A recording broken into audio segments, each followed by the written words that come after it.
นี่ก็จีนเท่าย่ายฐานขนสารตั้งต้นผลิตยาบ้าเข้าเมียนมานั่นเห็นบ่นะฮะซุ่มที่ผลิตกับผลิตอยู่หั่นล่ะนะจังแม่นแนวใดเอามาม่อมมาเมาคนอยู่นี่นะฮะแก๊งจีนเท่าย่ายฐานจากกัมพูชาใส่ไทยเป็นทางผ่านนะฉันนี่หรือคือทางผ่าน ออกไปยังเมียนมาครับคนกระเป๋าเดินทางพบสารตั้งต้นนะผลิตยาเสพติดมูลค่ากว่า3 ล้านบาทใส่ผลิตทั้งยาบ้ายาอีมอร์ฟินพ้นตำรวจตรีภัสวีเรื่องผู้บังคับการตำรวจภูธรจังหวัดกาญจนบุรีได้รับแจ้งเบาะแสข้อมูลว่าจะมีแก๊งคอลเซ็นเตอร์กลุ่มจีนเท่าเตรียมย้ายฐานจากประเทศกัมพูชาลักลอบหลบหนีเข้ามาในประเทศไทยเพื่อใช้เส้นทางด่านเจดีย์3 องค์อำเภอสังขละบุรีจังหวัดกาญจนบุรีข้ามไปยังอำเภอพญาตองสู้ครับประเทศเมียนมาซึ่งก็ได้มีคำสั่งให้เจ้าหน้าที่ตำรวจในพื้นที่อำเภอสังขละบุรีเพิ่มความเข้มข้นเข้มงวดนะครับกวดขันหลายกว่าเก่าเพิ่นว่าจังซั่นนะครับแล้วก็ล่าสุด5 มีนาคม 2569ครับมื้อนี้พันตำรวจเอกสันติพิทักษ์สกุลผู้กำกับการสพสังขละบุรีนำกำลังเจ้าหน้าที่ตำรวจสถานีตำรวจภูธรสังขละบุรีสนที่กำลังกับเจ้าหน้าที่ตำรวจตรวจค้นเข้าเมืองกาญจนบุรีทหารชุดเฉพาะกิจลาดยากองกำลังสุรศรีตำรวจตระเวนชายแดนที่134และฝ่ายปกครองอำเภอสังขละบุรีนะครับเข้าสกัดจับแก๊งคอลเซ็นเตอร์หรือว่าจีนเท่านี่แหละพี่น้องครับระวางใส่เส้นทางไปยังด่านเจดีย์3 องค์เพื่อลบหนีออกจากการจับกลุ่มของเจ้าหน้าที่เพิ่นว่านะฮะเมื่อพ่อรถคันดังกล่าวซึ่งก็เป็นรถต้องสงสัยอยู่ในปั๊มน้ำมันแห่งหนึ่งในอำเภอสังขละบุรีตำรวจก็ได้เข้าชาร์จครับเพื่อตรวจค้นจับกลุ่มคนขับนะครับตรวจสอบคนขับชื่อว่านายพิตินันนะฮะเป็นคนไทยนี่เนาะแต่นักข่าวเขาเขียนว่านามสมมุติเป็นว่าสิเป็นชื่ออีหลีนั่นล่ะอายุ70 ปีครับภายในรถพ่อชาวจีน2 คนทราบชื่อก็คือนายลี่อีเทิลนะครับบ่เพิ่นวงเล็บไว้พร้อมในนามสมมุติ อายุ30 ปีแล้วก็นายเซอร์เมียวนามสมมุติคือกันเพิ่นว่าอายุ27 ปีบ่มีที่ไปที่มาเนาะเจ้าหน้าที่ก็ได้ขอเบิ่งหนังสือเดินทางครับแต่ก็บ่พอเอกสารในการเดินทางนะครับระหว่างการตรวจค้นอยู่นั่นครับผู้ต้องสงสัยมีท่าที่มีพิรุธตาหลอกแหลกครับโตสั้นเสียเปียกมึนเยิดเพราะว่าเหงื่อแตกเพิ่นมีพิรุธซะแล้วย่านตำรวจเห็นของกลางซะแล้วนะครับและตำรวจก็เป็นคนฉลาดครับเพราะว่าเพิ่นเรียนมาเนาะเพิ่นก็เลยได้ไปค้นภายในรถอย่างละเอียดในกระเป๋าเดินทางพบขวดสีทองมีตัวยาอักษรภาษาอังกฤษจำนวน209 ขวดห่อหุ้มด้วยพลาสติกสีดำภายในบรรจุผงสีม่วงราคาจำนวน3 ถุงน้ำหนักอยู่ที่ 1,380 กรัมนะครับวัตถุชนิดผงสีส้มจำนวน1 ถุงนะครับน้ำหนักอยู่ที่ 333.41 กรัมและก็วัตถุแบบซ่องสีฟ้าจำนวน64 ซ่องนะครับยาเสียสาวนั่นแหละพี่น้องครับหลังจากตรวจทางวิทยาศาสตร์พบว่าสารตั้งต้นทั้งเบิดเป็นสารตั้งต้นของการผลิตยาเสพติดบ่ว่าสิเป็นยาบ้ายาอีมอร์ฟินเคตามีนและโคเคนเจ้าหน้าที่จึงได้คุมตัวผู้ต้องหาทั้ง3 คนไปสอบสวนเพิ่มเติมที่สภ.สังขละไปสภ.ดีกว่าแดดมันร้อนมองนี่นะครับจากการสอบสวนเบื้องต้นคนขับรถยอมรับว่าได้ขับรถไปรับชาวจีน2 คนจากอำเภอท่องผาภูมิได้ให้ไปส่งตัวอำเภอสังขละบุรีโดยได้ค่าจ้างอยู่ 3,000 บาทโดยตกลงกันว่าเมื่อไปถึงให้โทรศัพท์หานายหน้าชาวเมียนมาเพื่อมารับชาวจีน2 คนจากนั้นจะพาชาวจีนข้ามไปยังฝั่งอำเภอพญาตองสู้ประเทศเมียนมาแต่ก็มาถูกเจ้าหน้าที่นะครับจับกุมไว้เสียก่อนในสั้นจับกุมตำรวจแจ้งข้อหาฝ่าฝืนต่อกฎหมายเป็นบุคคลต่างดาวอยู่ในราชอาณาจักรไทยโดยไม่ได้รับอนุญาตมียาเสพติดประเภท1และยาเสพติดประเภท2ไว้ในครอบครองโดยของกลางทั้งหมดครับคิดว่าเป็นมูลค่ากับประมาณ3 ล้านเหมือนวันธรรมดานะครับเอาจังใดก็ทำผิดก็ต้องก้มหน้ารับกรรมที่ทำเอาไว้ซะแล้วแม่นบ่พี่น้องว่าบาดที่นี่มาเบิ่งความสามารถในการบรรทุกน้ำหนักของรถกระบะครับรถกระบะคันเดียวเด้พี่น้องครับอัดแรงงานต่างดาวมา21 คนปอดไปจิ้มกันอยู่จังใดพี่น้องเอ้ยนะรถกระบะคันเดียวอัดแรงงานต่างดาวชายหญิง21 คนครับแน่นเอียดเลยวันต่อไป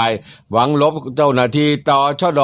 แต่ก็บ่รอดเดี๋ยวเนาะคนหลายบรรทุกหลายปานนี้สิแล่นเร็วได้บ่ดีบ่เกิดอุบัติเหตุนะครับเมื่อเวลา 23 นาฬิกาของที่ 4 กุมภาพันธ์ 2569พันตำรวจโทอัธชัยออมสินสมบูรณ์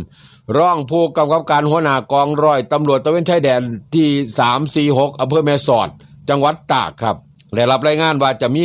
ขบวนการลักลอบขนส่งแรงงานต่างด้าวนะครับสัญชาติเมียนมาลักลอบมาเข้าเมืองบริเวณถนนบ้านแม่กุแม่กุไม้ทาซุ่งครับ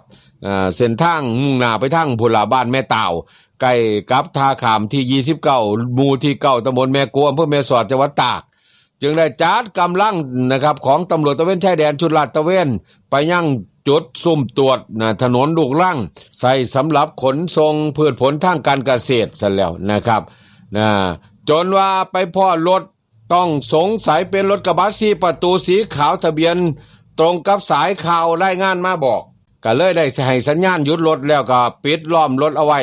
ขอตรวจค้นนะครับเมื่อเจ้าหน้าที่ตชด.เปิดประตูออกมาตอนนั้นเพื่อให้คนขับลงจากรถก่อนจึงต้องถึงกับผงะครับเมื่อเห็นแรงงานต่างดาวอัดกันบรรปากระป๋องยังบ่อัดแน่นปานนี้ ไปด้วยแรงงานต่างดาวนะทั้งชายและหญิงจีมกันอยู่พี่น้องครับสัมภาระต่างๆก็เต็มท้ายรถพี่น้องครับจึงได้ให้ลงมาจากรถแล้วก็ตรวจนับแล้วเพราะว่ามีแรงงานต่างดาวเป็นชาวเมียนมาทั้งเบิด21 คนพี่น้องเอ้ยรถกระบะคันเดียวนะครับยิ่งกว่ารถ6ล้ออีกแบ่งเป็นชาย16หญิง5แล้วก็ควบคุมตัวคนขับรถยนต์ชื่อว่านายวินโบนะครับอายุ43 ปีสัญชาติเมียนมาฐานะคนขับรถยนต์และก็เป็นผู้นำผ้าพร้อมเนี่ยแล้วเป็นต่างดาวคือกันวันต่อไปนะครับมาสร้างว่าจากการสอบสวนเจ้าหน้าที่ตชด.ทราบว่าขบวนการค้าแรงงานต่างดาวทั้งเบิดนั่นลักลอบเข้ามาบริเวณท่าเรือริมแม่น้ำเมยตำบลมหาวันอำเภอแม่สอดจ่ายค่าหัวคนละ300เพื่อเดินทางไปยังพื้นที่สันในหรือว่าต่างจังหวัดโดยทั้งเบิดคำยอมรับสารภาพว่าลักลอบเข้าเมืองอีหลีนั่นละในเบื้องต้นเจ้าหน้าที่ชุดจับกุมก็ได้แจ้งข้อหานะครับแกนายวินโบเนี่ยเป็นผู้ขับขี่รถและการผู้นำผ้าในฐานความผิดซ่อนเล่นหรือซอยเหลือด้วยประการใดๆให้คนต่างดาวหลบหนีเข้าเมืองโดยผิดกฎหมายตามพระราชบัญญัติคนเข้าเมือง2522ส่วนแรงงานต่างดาว21 คนครับถือข้อหาเป็นบุคคลต่างดาวเข้ามาและอาศัยในราชอาณาจักรไทยโดยไม่ได้รับอนุญาตก่อนควบคุมตัวผู้ต้องหาทั้งเบิดครับพร้อมของกลางส่งมอบให้กับเจ้าหน้าที่ตำรวจสภ.แม่สอดเพื่อดำเนินคดีตามกฎหมายต่อไป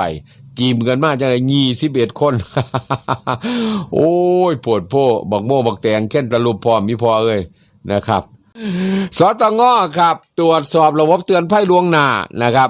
ราคาสำหรับพื้นที่เสี่ยงอุทกภัยดินถล่มเสนอแนวทางปรับปรุงเพื่อความปลอดภัยเฝ้าเฮ็ดไว้เด้อซ้ำฝนบ่ทันได้มาครับสำนักงานการตรวจเงินแผ่นดินหรือว่าสตง.ได้เปิดเผยผลการตรวจสอบผลสำเร็จและประสิทธิภาพของการดำเนินการบริหารจัดการระบบเตือนภัยล่วงหน้าสำหรับพื้นที่เสี่ยงอุทกภัยดินถล่มของหน่วยรับตรวจแห่งหนึ่งนะครับในสังกัดกระทรวงทรัพยากรธรรมชาติตรวจพบสำคัญ2ประเด็นที่ส่งผลต่อประสิทธิภาพในการติดตามเฝ้าระวังและก็เตือนภัยครับ1สถานีเตือนภัยล่วงหน้ายังบ่ครอบคลุมพื้นที่เสี่ยงสูงแล้วก็มีการติดตั้งในพื้นที่อันจากการตรวจสอบฐานข้อมูลหมู่บ้านเสี่ยงอุทกภัยดินถล่มของหน่วยรับตรวจปี2554จำนวน 4,423 หมู่บ้านพบว่ายังมีจำนวน 2,042 หมู่บ้านหรือว่า 46.17% น่ะที่บ่มีสถานีเตือนภัยและก็บ่อยู่ในพื้นที่ครอบคลุมการเตือนภัยโดยในจำนวนนี้ครับเป็นหมู่บ้านเสี่ยงสูงอยู่ที่669หมู่บ้านแล้วก็เสี่ยงสูง445หมู่บ้านแล้วก็ขณะเดียวกันกับเพราะว่ามีการติดตั้งสถานีเตือนภัยล่วงหน้าครอบคลุมหมู่บ้านที่บ่ถูกจัดว่าเป็นพื้นที่เสี่ยงสูงเพิ่นว่าล่ะ3,672 หมู่บ้านแล้วไปเกี่ยวหยังกับเขาเจ้าของบ่เสี่ยง สาเหตุหลักก็คือข้อจำกัดด้านเทคโนโลยีในการติดตั้งสถานีในพื้นที่ต้นน้ำพื้นที่ลาดชันแล้วก็ฐานข้อมูลก็หมู่บ้านเสี่ยงที่ยังบ่ได้ เป็นปัจจัยส่งผลให้ประชาชนในพื้นที่เสี่ยงขาดการแจ้งเตือนภัยล่วงหน้าอย่างกระทันท่วงที2ครับระบบเตือนภัยล่วงหน้าบ่เป็นไปตามวัตถุประสงค์โครงการและกับประชาชนรับรู้ข้อมูลบ่ทั่วถึงเพิ่นว่าโดยสถานีเตือนภัยล่วงหน้าส่วนใหญ่ก็บ่ได้ส่งสัญญาณก่อนเกิดอุทกภัยอีหลีครับการตรวจสอบสถานีเตือนภัย53สถานีนำกันในเขตอุทกภัย195เทื่อระหว่างปี2564ฮอด2567เพราะว่า72.31% ของเหตุการบ่มีการส่งสัญญาณเตือนล่วงหน้าเลยเพิ่นว่าแล้วก็บางสถานียังส่งสัญญาณเตือนภัยระดับวิกฤตทั้งที่บ่เคยเกิดน้ำท่วมอีหลีสะท้อนถึงปัญหาความแม่นยำและก็ประสิทธิภาพของการระบบเตือนภัยนะครับก็สิติดตั้งให้มันเปลืองเงินเฮ็ดหยังล่ะหมู่เจ้าก็ได้ส่วนการแจ้งเตือนภัยเพราะว่ายังบ่ทั่วถึงครับแม้ประชาชน41.90%จะรับข้อมูลผ่านผู้นำชุมชนแต่บางพื้นที่ก็ยังเข้าบ่ถึงครับการแจ้งเตือนจากข้อจำกัดด้านพื้นที่และสัญญาณสื่อสารขณะเดียวกันครับแอปพลิเคชันนะครับ EWS กับ DWR ยังบ่เป็นที่รู้จักแทบที่บ่มีการใช้งานเลยนะครับอีกทั้งข้อมูลในแอปบ่ได้ครบถ้วนทำให้การสื่อสารเตือนภัยบ่มีประสิทธิภาพนะครับเปลืองงบซื่อๆเนาะนะทั้งนี้วันที่31มีนาคม2568เพราะว่าสถานีเตือนภัยล่วงหน้า264แห่งหรือว่า12.24% นะจากทั้งเบิด 2,156 แห่งบ่พอการใช้งานอุปกรณ์ที่ชำรุดหลายที่สุดก็คือแผงวงจรควบคุมระบบอุปกรณ์ส่งสัญญาณและก็อุปกรณ์ประมวลผลอีกทั้งยังบ่มีแผนสำรองสำหรับการเตือนภัยในพื้นที่สถานีบ่สามารถใช้งานได้สตง.ได้มีข้อเสนอแนะไปถึงหน่วยรับตรวจให้แก้ไขระบบเตือนภัยล่วงหน้าในเด้อโดยพัฒนาเทคโนโลยีให้เหมาะสมทบทวนฐานข้อมูลหมู่บ้านเสี่ยงและก็จัดทำแผนรองรับกรณีสถานีชำรุดซึ่งก็หน่วยรับตรวจก็สิได้รับข้อเสนอแนะและนำกำหนดแนวทางในการดำเนินงานเมื่อวันที่24พฤศจิกายน68โดยมีแผนสำคัญนะครับคือการศึกษาทบทวนการติดตั้งสถานีสอดคล้องกับสถานการณ์สำรวจและรวบรวมปัญหาเพื่อปรับปรุง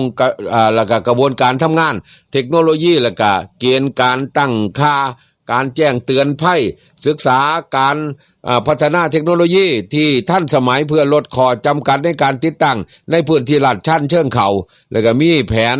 จัดอบรมให้ความรู้แก่เจ้าหน้าที่นำแนเห็นว่าก็ได้นะครับบ่แม่นว่าแต่งตั้งเจ้าหน้าที่มาเฮ็ดหยังบ่เป็นจักอย่างนะครับนั่งเฒ่าเงินเดือนอย่างเดียวก็บ่ไหวเด้นะหากหน่วยงานภาครัฐเร่งปรับปรุงประสิทธิภาพสถานีเตือนภัยล่วงหน้าจะส่งผลให้ประชาชนในพื้นที่เสี่ยงอุทกภัยครับได้รับประโยชน์โดยตรงจากระบบเตือนภัยที่มีความน่าเชื่อถือช่วยลดความสูญเสียต่อชีวิตและทรัพย์สินพร้อมและก็สร้างความเชื่อมั่นต่อการดำเนินงานของภาครัฐเพื่อความปลอดภัยของประชาชนสั่นตัว